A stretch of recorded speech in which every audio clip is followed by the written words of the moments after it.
દોસ્તો સવાર પડી ગઈ છે નાસ્તો કરવા માટે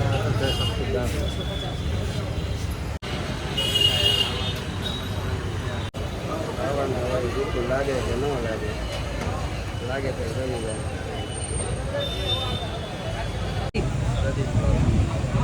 ગેસ એવું તો છે જ ને બેહવાનું નથી ભાઈ બેહવાનું નહીં આ બધે જે બેઠો ને એના માટે મારું પડે નાસ્તો કર્યો ભાઈ બહુ મજા આવી છે હું તો ખાવા માટે જાઉં છું રાજકોટ બહુ મજા આવી ને ભાઈનું પણ બહુ મસ્ત બનાવ્યું ફાઇનલી દોસ્તો આપણે અહીંયા નાસ્તો કરી નાહી ધોઈ અને પ્રદીપભાઈ વ્લોગનું પોડકાસ્ટ શૂટ કરી નાખ્યું છે તો હવે આપણે અહીંયા બધું ગાડીમાં મૂકી દઈ છે કેમેરા લેપટોપ અને કપડાં બકડા જે હતું એ બધું અને હવે અહીંયાથી આપણે જવું છે કેમેરાવાળાની દુકાને જ્યાંથી કેબલ લાવવાનો છે તો આપણી સાથે પ્રદીપભાઈ અહીંયાથી આવી રહ્યા છે તો એ અમને દુકાન સુધી લઈ જાય અને ત્યાં પછી નક્કી થશે કે અમારે ક્યાં જવું આપણે પ્રદીપભાઈ સાથે નીકળી ગયા હતા હું અને કેમેરામેન જમવા માટે કારણ કે અમને બ્લોગિંગ કરવાની યાદ જ નહીં આવતું પ્રદીપભાઈએ ક્લિપ લીધી ને એટલે યાદ આવ્યું તો જમવા જશે ને ત્યાંથી કેબલ લઈને પાછા આપણે પ્રદીપભાઈની રૂમે જવાનું છે ને પછી નક્કી થશે કે આગળ ક્યાં જવું હજી સુધી નક્કી નથી અમારા આજના પ્લાન પસંદ કરો હાલો તમારે શું ખાવાનું છે આપણે દેશી આવું કાઠિયાવાડી શુદ્ધ છે અમારો નવો વેટર છાસ પીરશે પ્રદીપભાઈ વ્લોગિંગ કરી રહ્યા છે પ્રદીપભાઈનું વ્લોગિંગ છે સાયલેન્ટ વ્લોગિંગ છે બહુ કાઠિયાવાડી સ્ટાઇલનું જમવાનું આવી ગયું છે આપણો ફેવરેટ એમને આપણે સૌરાષ્ટ્રમાં રાઉન્ડ જ એટલે મારા તો ત્યાં જમવા માટે આ ટેસ્ટ માટે ત્યારે બૈરે થઈને ને કે તો ઓફર કરે પ્રદીપભાઈ શું કેવું કે આ બનાવી આવો પેલું બનાવી આવો યા આવી તો ગયું બધે પૂરો કરવાનું છે થઈ જાય ને જોઈએ હવે તમે અમને ગાંઠિયા ખવડાય હવે ગાંઠિયા કે ના દેજો જો આમાં તો 4 4 5 5 આમાં તો બહુ સ્માર્ટ લાગે છે ભાઈ પ્રદીપભાઈ અહીંયા વ્હાઈટ લાગે છે પોડકાસ્ટમાં બ્લેક ના લાગ્યા હોય તો ફાઇનલી દોસ્તો બધું જમવાનું આવી ગયું છે અમારો મૂકીને ચાલુ કરી નાખી અમે પ્રદીપભાઈ ધીમે ધીમે શીખી રહ્યા છે વ્લોગિંગ અમને યાદ રહેતું નથી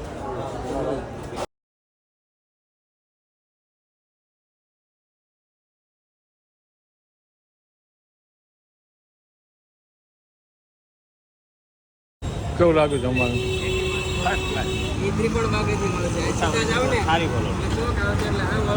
બહુ મસ્ત જમવાનું હતું પ્રદીપભાઈ કંઈક સારી મસ્ત હોટલ માધવ રેસ્ટોરન્ટમાં લઈને આવ્યા હતા બસ સ્ટેન્ડની આજુબાજુ કંઈક છે ફેરફાર મળીને એ એક આવડો કેબલ જોઈએ છે ડેટા ટ્રાન્સફર કરવા માટે મળી નથી સીધું ડેટા કેબલ હોય છે સીધું પૂછી નહીં છે ચમ તમને કોઈ હાલતું નહીં બહાર કાઢે કેબલ હશે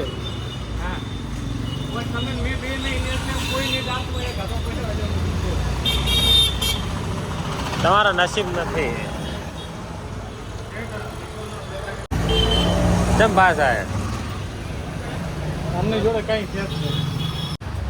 તો હવે પાંચમી દુકાને લાવી છે રોયલ ફોટામાં અહીંયા મારો મેળ પડે છે કે નહીં હવે જોઈ ક્યારને આમથી આમ ધક્કા મારી મારીને અમને હાલત ખરાબ થઈ પ્રદીપભાઈને તો ફર્સ્ટ ટાઈમ છે જિંદગી આવું ચાલ લાગે ધક્કા કાઢી ક્યારને અહીંથી હવે જોઈ લેવી છે કે નહીં વ્લોગિંગ ઉતારવું છે પણ આ ભાઈ ક્યારના હાથે થઈને મંડાણા છે જો એટલો અવાજ કરે છે ને કે અમારો અવાજ નથી આવતો આમાં અને અહીંયા આપણો મેળ પડ્યો નથી હવે ક્યાં જવાનું હવે તમારા રૂમે તો હાલો આપણે હિરોઈનની ઉપાડવીને રૂમે પ્રદીપભાઈ ગાડી ચલાવી રહ્યા છે વગર હેલ્મેટે છે અમારે તો કોઈ વધારે કહેવાનું થતું છે નહીં કારણ કે અમને ટ્રિપલ સવારી ફેરવે છે રાજકોટમાં તો મેળ તો આપણે કે એનો પડે પાસે આવી ગયા રૂમે કારણ કે હવે એમબીએમ ભાઈને ખસકાવાનું છે ક્યાં જવાનું છે કે રિવલ નથી કરવાનું થોડુંક પ્રાઇવેટ રાખવાનું છે કાંઈ ને કંઈક જવાનું છે તો પાછા આપણા રૂમે આવી ગયા છે અને એમના લબાસા ઉપાડે અને હવે પછી અમને પકડવાના છે કહી દેવી કે હવે ખચકાવો ઇટ્સ ટાઈમ ટુ ખચકાવો નીકળો યાર નીકળો અહીંયા જાજો વાળા ધરખા કરે છે જો કેમ કે અહીંયા શું કહેવાય એને અરીસો છે અને એમબીએમ ભાઈનો મોબાઈલ ભાઈ છે ને યાર કેમ ઓવર કોન્ફિડન્સ માં નથી આવતા ખબર છે કેમ મોટું જોવે છે કે આપણી વખત કેટલી છે ના ના બધાયના વખત જોવા માટે પ્રદીપભાઈએ 2-3 કાચ રાખ્યા છે ના ના સવારમાં જવાનું થતું નથી તે હાલો પછી તો નીકળો હાલો પ્રોગ્રામ શું છે તમારો ભાઈ તમારો પ્રોગ્રામ તમારા બિસ્તરા આપી તો અમે નીકળી જઈએ હાલો જે અહીંયા જ પડ્યા છે તમે જબર હાટું વાંચ્યું તો ફાઇનલ દોસ્તો પ્રદીપભાઈ એમના ઘરમાં જ ગાડી મૂક્યા છે હવે અમે નીકળી રહ્યા હતા આગળ કારણ કે અહીંયા જે એક પોડકાસ્ટ હતો ને એમને થોડુંક લેટ લઈ ગયા છે તો હવે આપણે આગળના ડેસ્ટિનેશન ઉપર જવાનું છે જોઈએ ત્યાં જઈને રસ્તાવાળો બ્લોક આવી જશે બીજો તો કોઈ લોબો નહીં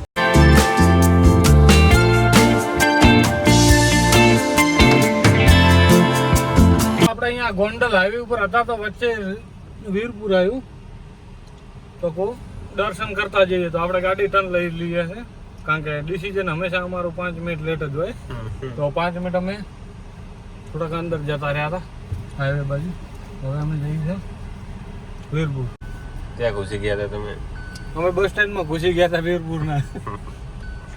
વીરપુર ચલારામ બાપાની જગ્યાએ કિલોમીટર ઓકે હું છે કે અહીંયા 11મા ક્લાસમાં હતો કયા વર્ષમાં તો એ નહીં કહી શકું પણ આજથી 10-12 વર્ષ પહેલાં જલારામ બાપા આવ્યો હતો એટલું મને યાદ છે હવે એના પછી કેટલો અમને બદલાવ થયો કેટલો નહીં યાદ જોઈએ તું ભાઈ કેટલો સમય પહેલા આવ્યો હતો હું છઠ્ઠું ભણતો તારે આવ્યો હતો સ્કૂલના પ્રવાસ હવે હાથમાં ચેક છે હું ઘંટો છું હા એક વાર જ એવું છે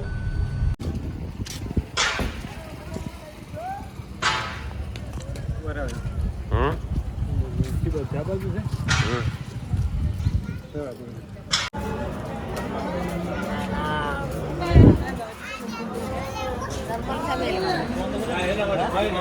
આપણે જલારામ બાપાના દર્શન કરી લીધા છે અંદર ફોન શૂટ કરવાની પરવાનગી નથી તો અહીંયા હવે બજારમાં એકવાર જોઈ લઈએ કંઈ સારું હોય તો લઈએ મારે એક તો ગાડી માટે કિચન લેવું છે શું જોવાય શું લેવું રમકડું કૂતરું બિલાડી ઢીંગલી હું રોવા મળ્યું ઢીંગલી ઢીંગલી તો નીટ તો છે પણ ઢીંગલીની નહીં મોટા ઢીંગલીની તો શું લેવું છે માળા લેવું માળા આપણે હવે પાછું જવું પડશે ના ના હોય લે હારી હારી હા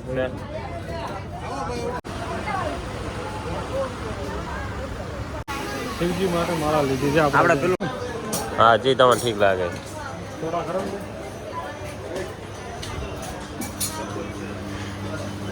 લીંબુ સોડા પીવા છે કંઈ કરતા પ્રદીપ ભાઈએ જે ખવડાવ્યું એ પચે તો બહુ સારું ખવડાવ્યું સોડા બની જાય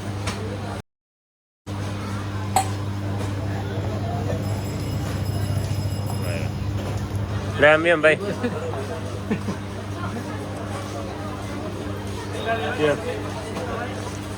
જલારામ બાબાના મંદિરે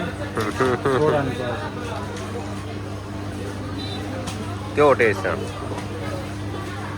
સોડાનો હોય એવો ભગવાન દર્શન સોડા અને હવે પાછા રિટર્ન નીકળી ગયા છે કંઈ લીધું નથી માળા લીધી છે આદિયોગીના સ્ટેચ્યુ ઉપર રાખવામાં તો ફરતી ડ્રાઈવ કરીશું 2-2.5 કલાક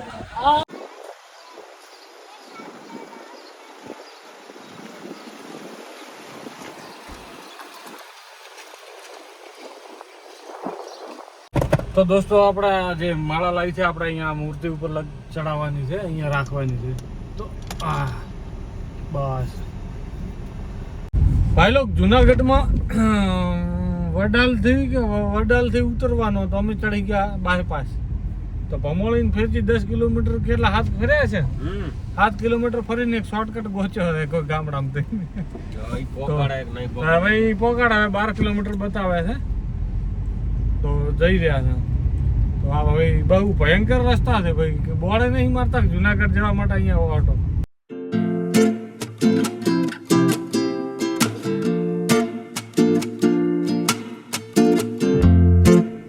ફાઇનલી દોસ્તો આપણે જુનાગઢમાં ઉતરી ગયા હતા અમારો પહેલો પગ તો અને પછી એની પંપ ઉપર પાડ્યો હતો